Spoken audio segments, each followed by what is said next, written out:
minutes later than permission in advance, right? It did, Jimmy. So sorry. We're going to be talking about our new coffee from Ethiopia today.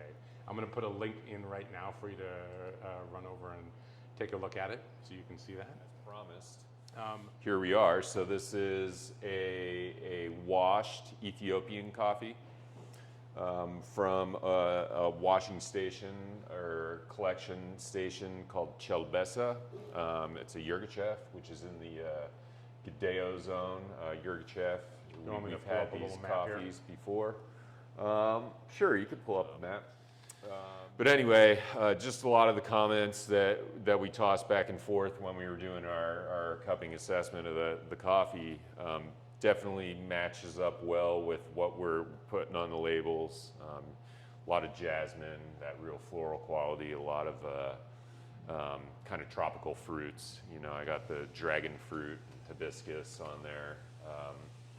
Kind of tart, kind of sweet at the same time, and a lot of floralness, a lot of citrus blossom type stuff. So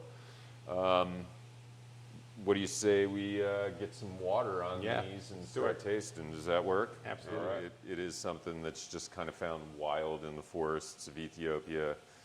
There's been a lot of work recently to try and identify genetically what these varieties are. But there's definitely a mix in these beans, but they're all what we call heirloom typica. We're going. That is beautiful to look at. Yeah, so aromatics is something that's just huge with this coffee. From the time you grind it, you add, like I just added water to it, immediately releases that real kind of citrus blossom floral bouquet. A lot of bergamot, a lot of that kind of tea-like characteristic, which I know is something that we try and shy away from when we're describing coffees, but there's definitely some truth to it here. This is a coffee that I've always kind of recommend as like a summertime drinking coffee. Sure. I love just making cold brew with it. It really does. Maybe it's that tea or that bergamot quality that it has. The fruit quality is just it stands up different in the cup. Yeah, absolutely. Hibiscus, I'm sure. So for me, this kind of balance of tartness and sweetness, and that real kind of delicate floralness all at the same time. Very sophisticated, very refined coffee. So. I know I started the timer a little late here, so why don't we get ahead and start breaking these.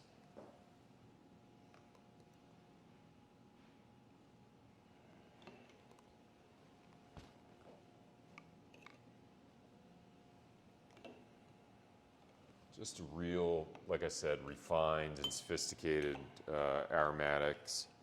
Kind of got a little more lemony quality on the break.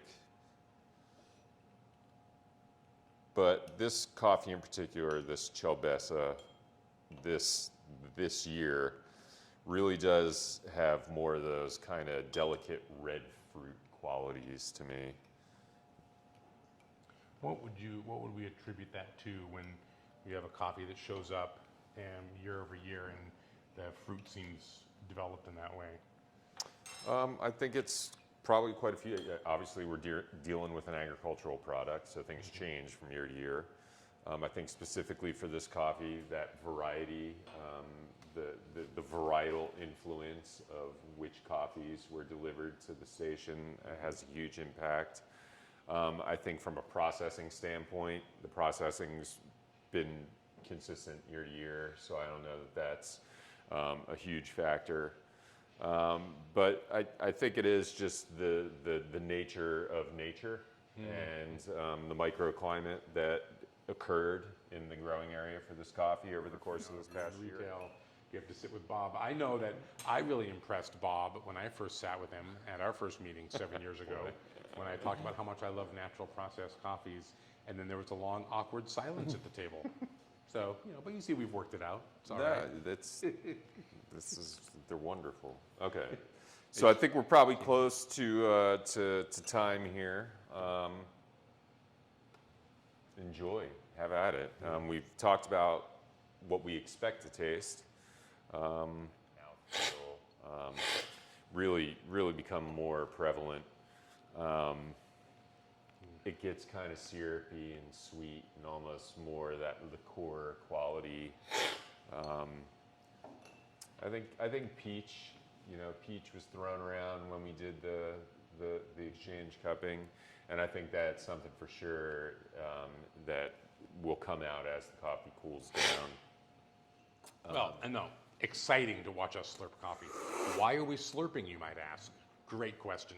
Well, the reason is that we want that coffee to spray across the entire palate so that we can get it everywhere where we have receptors inside of our mouths, sides of our mouths, obviously on our tongue, even under our tongue to some degree.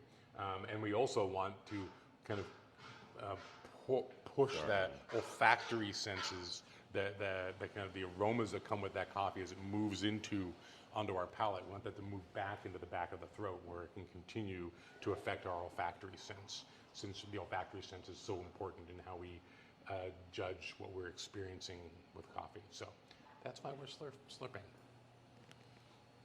Congrats on the new store. Well, thank you very much, Darla. I will say thank you. Best we can. All right. Well, thank you so much for joining us today. Appreciate it. This, of course, will be found on our Facebook page for dancinggoats.com. And you can always reach out if you have any questions. And remember, this is my opportunity where I always talk about our 10% discount. If you are watching this now, and I know you are because I run the reports, and you use the code WATCHANDLEARN10, you get 10% off of your entire purchase, right? So that is awesome.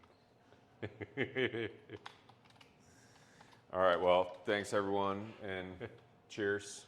Cheers. Enjoy. Have a great day. We'll see you next time. Next time we're in the lab. Ciao.